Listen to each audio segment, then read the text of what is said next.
Ngayon guys, mag-unboxing tayo. Ito na yung in-order ko sa Timo, sa online. Tapos ang nag-deliver yung G&T Express.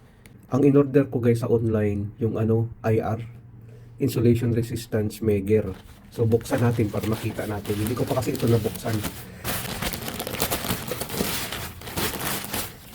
Tapos ito din yung in-order ko na sound detector. 20 volts. So i-try din natin to. Ito na yung in-order ko. Aning. Ito siya guys ay aning. Insulation resistance tester. Made in China nga lang dahil wala kasi tayong pambili ng mamahaling gamit. So buksan natin. Ito na siya Ito na yung niya. Casing niya. Buksan natin. Ito na siya guys kung makikita natin. Tapos ito yung manual guide niya. Ito na yung guys, insulation tester natin.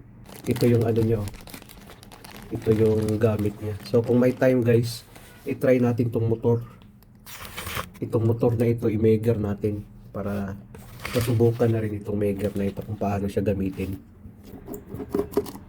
Ito ata yung sa battery niya Ito nga pala sa battery niya Ang daming battery pala.